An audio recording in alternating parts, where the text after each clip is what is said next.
So the kickoff was about to be eliminated completely. There's been a couple different options over the last couple of years that have been pitched to the NFL, and the NFL didn't like it, or maybe all the special teams coordinators didn't get on board, so there was a little bit of fighting amongst the coordinators and special teams ranks. Can you get 24 hours to pass this? Yes, but how do the coordinators feel about it? They hate everything. The coordinators seemingly have come together with an idea that they all enjoy, an idea that'll save kickoff, that'll save special teamers' jobs, that'll save the strategy of kickoff returns in the game, while also still having an opportunity for a team to recover an onside kick so that if they're in the game in the fourth quarter, they can still get back like they've always been able to do. There's a rule proposal called the NFL Hybrid Kickoff that they're pitching this weekend that could potentially save the kickoff play. The leader of the special teams coordinators that have kind of architected this particular kickoff off of the XFL's kickoff, ladies and gentlemen, from the New Orleans Saints, Coach Dahn. Yeah. So let's go to the rule that you guys are going to be pitching, or the kickoff that you're going to be pitching. Here's the graphic that we made. The NFL also released their own graphic today, I think just moments ago, because they heard that we were going to be talking about this on the show, Coach. So basically, if we can go through this, and correct me if I'm ever wrong, kickers will still be kicking off from the 35. The rest of the kickoff team will be lined up at the plus 40. That's the other team's 40. Have to have 2 players outside the numbers on each side, 2 players in the alleys or the lanes, which is in between the numbers and the hash marks on each side, and then 1 player on each hash mark. That is 11 on the kickoff team. And that is correct? That is correct, yes. And then on the flip side, at the 35, because in between the 40 and the 35 will be a neutral zone. We will talk about that in a moment. No headshots in there. Okay. No takeouts, no spears, nothing. That's a neutral zone in between the 40 and the 35. In between the 35 and the 30, there has to be 9 players. 7 of them have to have their line or their foot on the 35-yard line. 2 of them are allowed to be behind, but they cannot move until the ball touches something after the ball is kicked, correct? That's correct. You're good so far, yep. And then from the goal line to the 20 will be the landing zone, where you're allowed to have 2 returners, and those returners are allowed to move, right? I believe before the ball is kicked or touches anything? That's correct. They can go anywhere in that landing zone, move around, any formation. They could stack, they could be together, they could be apart, doesn't matter. Yep. Okay, so you got 10 coverage guys and 9 blocking people within 10 yards of each other. So that eliminates the big-time run-up, shots with each other. That eliminates any potential blind sides running from the other side of the field, because you're all kind of linked together. This is pseudo a punt when the ball's already in the middle of the air, or a kickoff whenever everybody is already gathered after the full speed 45-yard run up with the other side. Trying to eliminate massive collisions, trying to eliminate hamstring pulls and head injuries, right? That is why we're doing this setup here, Coach? Yeah, I would agree with that. The injury rate right now, as we believe this, and running all the all the tests on it, everything, we feel the injury rate will be way down and come down closer to what a normal offensive defensive scrimmage play would look like. Yes. Okay, so let's go to the kicking now. The ball has to land in the landing zone, and nobody on the field will move other than the returners and the kicker until the ball touches something, whether that's a returner catching it or the ball hitting the ground in the landing zone. Then the play will officially start for the 10 and 9 people that are blocking around the neutral zone. If the ball is kicked into the end zone as a touchback on the fly, the return team will get the ball at the 35. If you kick it and it doesn't make it to the landing zone, or you kick it out of bounds, returning team gets the ball at the 40. That's 1 first down away with some kickers from points. So it's a massive penalty. So what is being encouraged here is kick the ball into the landing zone as soon as the returner gets it. Probably want to land that within the 5. Okay, you probably want to kick that, land that within the 5, because if you land it at the 19, returner gets a full running start on that before anybody has moved. And then, boom, we just have standard kickoff rules. No double teams, no wedges, no blind sides, right, Coach? Well, the guys in the setup zone, Pat, they can be a part of a double team. The only guy that can't be a part of a double team is the guy in the back, the off returner, that doesn't get the ball. He can't come clean anybody up.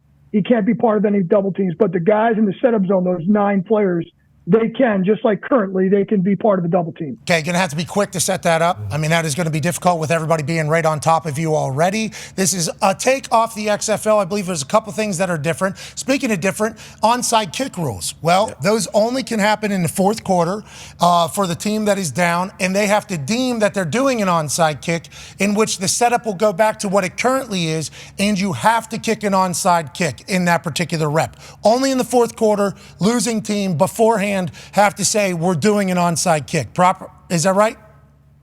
That's correct. And then the ball's going to have to be touched in that setup zone area. So basically, the kickoff team do the same exact rules as it is now, but you can't.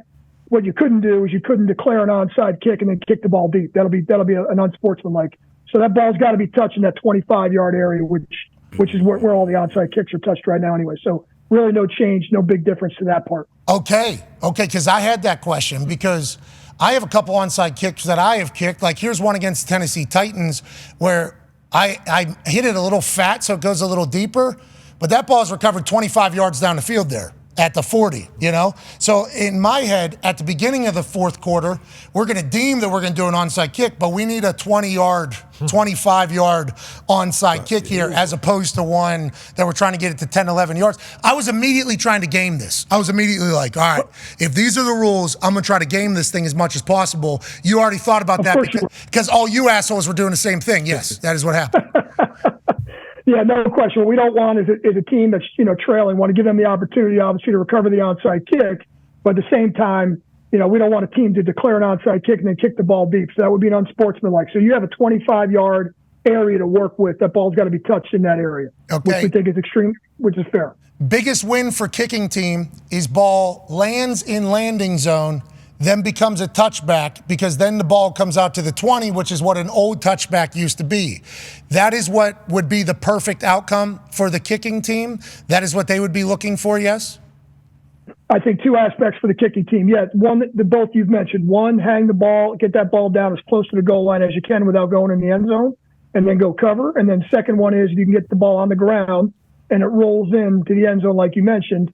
The ball comes at a 20. One small caveat that you didn't mention is every ball, like old school rules, every ball is going to have to be downed in the end zone. The ball that lands in the end zone, untouched, has to be downed. We're going to down every ball. The reason for that is those balls that might skip into the end zone, we don't want those to be automatic touchbacks. We want to give the return team the opportunity to go in, take the ball out, and be able to still return the ball. Where right now under the current umbrella, you would not be able to do that. Okay. So every ball will be down. Okay, so it sounds like we're trying to create a lot more returns and make teams want to return the ball as opposed to just taking the ball in the 25. And teams are not going to want to give up a 35-yard start line if you hit an actual touchback or a 40-yard if you don't make it in the landing zone. So we're going to get more returns seemingly out of this. Have you guys ran the numbers on how many more plays and how much more action we will get from this particular kickoff?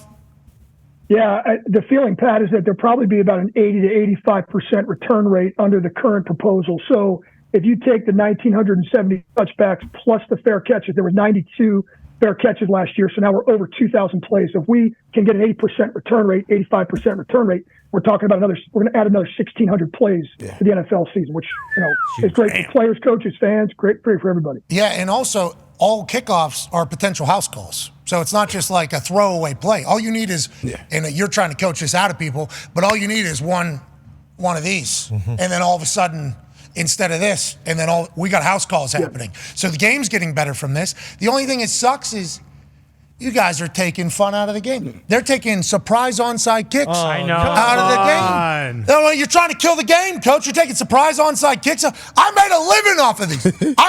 This was one of the things that hey, why do you have Pat on your team? Well, the dipshit's not bad at surprise onside kicks. That's what people would actually say. You guys are taking it out of the game, coach. I remember doing one. Well, we only did 4, I think, my whole 8 years. It's a lot, though. We got 4 in 1 year. That's a record, NFL record. Comparison. I think we tied there. I kicked one of myself, but I think we only did 5 or 6 over 8 years. Well, without that, where's the Hall of Fame nod? Bingo. I need it. How about that? Yeah, and without you play for the Saints. Now he's taking it out. The most important play. Ambush, Thomas Morrison. They want to take down the banner down there in New Orleans. Now. You guys don't want surprise onside kicks anymore. Thomas Morrison against who? Oh, give me my ring. I was, Peyton Manning and I. But the surprise onside kicks is the big thing that we're losing, right? That's the big conversation piece. And then you start doing math, I guess, and you guys all realize the same thing I think everybody else did. No question. I think one of the things you got to look back and when we changed the kickoff rules in 2018 under the current umbrella, where the setup zone rules changed, the kickoff formation rules changed, no more kickoff running start changed, all that. We essentially made it a lot harder to recover a surprise onside kick, and I think that the fans would be a little bit surprised by the reality of the situation and how little that play has been used since the kickoff rules were changed in 2018. So, for example, this past season, there was literally 2 surprise onside kick attempts, and the league was 0 for 2. Over the course of the last 5 years, there's been less than 4 per year. And I think of the last 15 surprise onside kick attempts, we're looking at 2 recoveries. So we're really, again, I understand. I'm in the house of the biggest surprise onside kick in the history of NFL. So believe me, I get it. I'm in the house of the ambush. But the ambush rules back then, the rules were different. It was a little bit easier to recover the kick. The kickoff formations weren't as tightly officiated as they are now. There was a running start by the kickoff team. All those things. I mean, you have Griff Whalen there recovering your kick for the Colts. Griff had the running start going. So again, I get it. It's probably, there's 2 things that I think when you look at this current proposal, that the things that I keep hearing the most. Number one, we're losing the surprise onside kick. Okay, so we're talking about 3 or 4 plays in a year across the league. And then the number 2, you mentioned it before, Pat. The first time I saw the XFL version, I hated it also. And I know you keep mentioning the XFL, and there's definitely some components of this play that have XFL, qualities to it. However, roots, no question. And listen, there was a lot. I'm going to give credit. There was a lot of great things that they came up with. There was a lot of things that they got right. But on the flip side of that coin, there's a lot of things they got wrong. And we feel like over this last 2 years, we've studied every kickoff from every league: USFL, CFL, Arena League, NFL, XFL, high school, college. We've looked any league that has a kickoff, we've studied it. And we feel this hybrid kickoff is, like I said, a condensed version of what the NFL does now. And so there was 5 or 6, things that the XFL was doing that we have eliminated from the play. And we feel that have made the play a lot better for the fans, the coaches, the players, really everybody. And like I said, it keeps the foot in the game. It makes the play safer for the players, and it makes the play more exciting for the fans. Hell yeah. I think talking to you a few times about this, and also other special teams coordinators around the league, who I think everybody's on board, right? Everybody's on board with this. The special teams coaches walked out of the room in Indianapolis, and we're all on the same page. We all feel it was a collaborative effort. Everyone feels like this is going to be great for the game. And the other factor, Pat, is I've talked to many guys across the league, the players, guys from the NFLPA, guys from the executive committee, and the players are on board on this thing as well. In the past, last year there was some talk about the fair catch and should we do something? And quite frankly, we weren't ready back then. We weren't ready to make the massive changes. We needed a whole nother year to make sure we did a deep dive. We cross every T, we dot every I. We come up and we have an answer to every situation. Things like, penalty enforcement and things like after a safety, all those situations that could come up, onside kick, all those, we wanted to make sure that we had an answer to all those questions. And so, like I said, this isn't just me. There's a lot of hands right now in the soup. There's a lot of guys. There's a lot of great coaches out there across the league that have had some great ideas. And this has been a collaborative effort amongst the coaches, and we feel strongly about this. And again, all the things I've already mentioned, that we think this could be a really great thing for the league. Hell yeah, and I hope they pass it. And before we get to when this could potentially start, after safety, we just move everything up? What is after safety? There's still some discussion. The way there's a couple different ways to go with it. Number one, you could just move the kicker and leave all the setup zone players where they currently are. You could obviously move all the setup zone, but so we're still talking through some of those adjustments on the fly. There's a couple of good things as far as penalty enforcement. But yeah, that still needs to be. We've given our recommendations to the league. We've talked to the competition committee.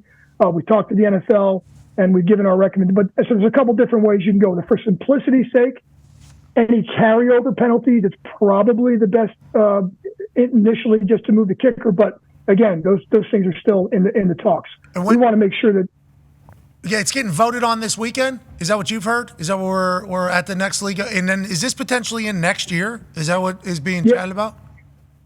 So this is my awareness right now. Currently, this will be presented to the coaches, GMs, and owners at the owners' meetings next week in Orlando. This will be presented to them. The rule change, I believe it'll be voted on. I can't get into all the nuts and bolts of how that works, but yes, potentially this could be in for this coming season, the 2024 season. Yes, sir. Hey, let's save the kickoff. We appreciate the hell out of you, man. Thank you for coming on and joining us, and hopefully next year we get 1,600 more plays. Let's go. Saving the kickoff, it feels like. Yeah, more returns, more opportunities. As a return man, you loving this. Now that I've heard everything and seen how many more balls we're gonna have in play, I'm licking my chops. Like, yeah, I'm gonna touch this thing at least 5-6 times a game. Now, there's a chance that coverage is able to smother because the NFL coverage is obviously very good. And a couple of XFL, I think they broke a couple free. Yeah. But in the end, and I think the returners in the XFL weren't anywhere near as fast as what guys are going to be in the NFL. This could break open. There could be some massive returns. Mm-hmm. Yeah. Like if you're able in the neutral zone to set up some doubles, literally all you need is two guys that are next to each other to just accidentally go the wrong way, and then bang, we're to the kicker. Kicker's not allowed to go past the 50, is what I was told. Mm-hmm. Because I said, sweet, when I first heard this rule, I'm kicking this thing and I'm running. Oh, yeah. And there's nobody, I'm the only one running. So I'm the only human with full speed. Now I got 20-some tackles. Sure. Yeah. Okay. Not everybody's thinking this way. Or put a safety in there. Right. All he's got to do is get it down inside the 10. That's all that matters. He's running. You got a 4-5 guy, 4-4 guy. They thought of that. So like literally as he was telling me all the rules, I was figuring out, okay, so how am I? Because that's how special teams coordinators operate. How are we beating the game? How are we beating the game? That's why they said they needed like a year. Let's take a year here so everybody can think of how they would try to screw over the other team with all these rules, because that's how special teams kind of works. And it feels like they got it all figured out. You heard him talk about giving credit to the XFL rule. There's XFL roots, yes, for sure.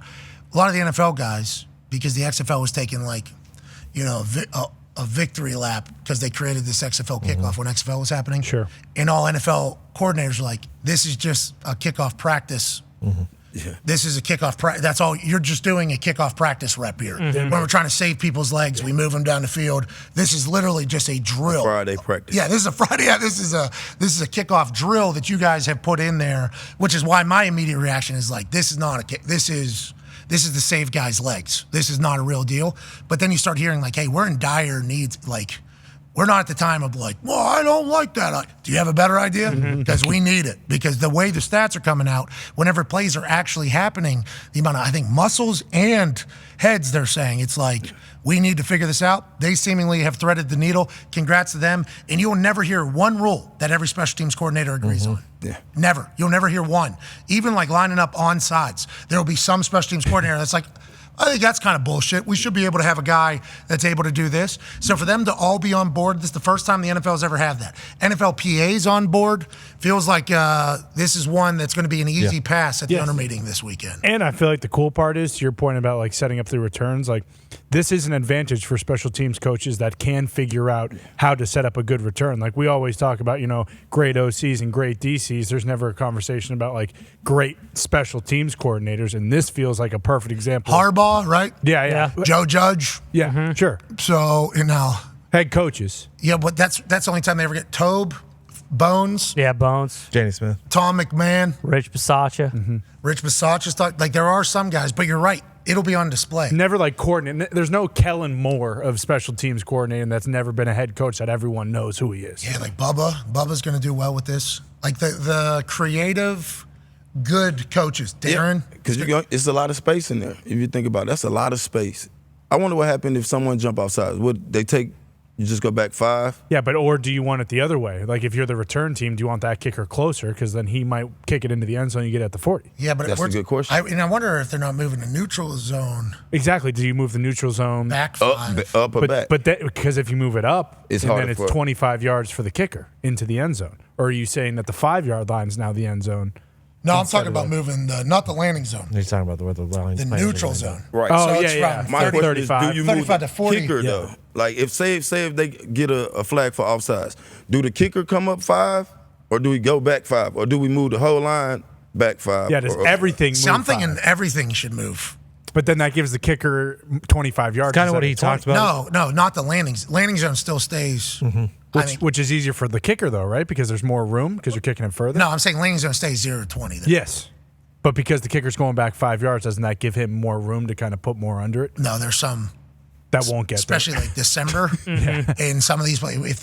And I think what this is going to do, a ripple effect is a lot more of the weak-legged kickers who are great field goal kickers who kind of been knocked for like, this guy can't kick off though. If we need a touchback, this Well, guy's just not going pooch to be able to do it. Pooch kick it. Exactly. Now it's like they're going to get a little bit of an opportunity.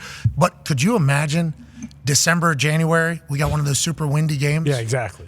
And somebody kicks off and it doesn't make it to the 20, and then all of a sudden they got the ball at the 40 Yeah. and they're down 2 or whatever with a minute 20 left. It's like the moments are going to be gigantic, and that is going to be a heartbreaker for fans that our kicker can't make it to the landing zone. Yeah, come on. We can't make it to a 20-yard buffer in this entire. That's going to happen. Especially he was talking about now, like they're still talking through it, but say someone gets a 15-yard penalty after the touchdown. And normally, you just move the whole kickoff team back 15 yards and you do the situation. Like, are you moving the kicker back 15 yards and then he's not making it to the landing zone? So if he's not making the landing zone, that 15-yard penalty that you got on your touchdown now gives the other team the ball at the 40 to start the next drive. The ball at the 40, if you were to look at the stats, and I don't think like One first down. one first down you're in points with some kickers, but the percentage of times you score whenever your drive start is at the 40 is probably like 75%.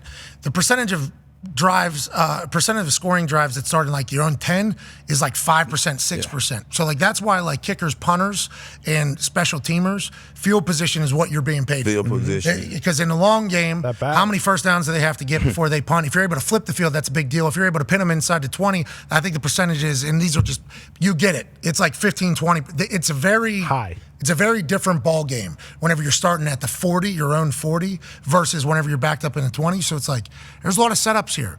If you accidentally shank one, Yeah. you used to be able to like steal because like I hit one fat and it like rolls and you steal a touchback or whatever. If it lands at like the 21, that ball's on the 40. That is. Well, and to your point about the wind, like weak-legged kickers, like what if there's a massive wind at the back and Butker goes out there and he's Can't swinging? drop it. Yeah, he's swinging a quarter, but because it's Butker, that ball's going to the standstill. That's a whole nother ball game. Yeah. I'm very happy that this is not for me. I only had one pitch and I was coming out fastball. Fastball, baby. Yeah, mud. I was coming out. We were doing an onside kick or I was coming fastball as far as I possibly can.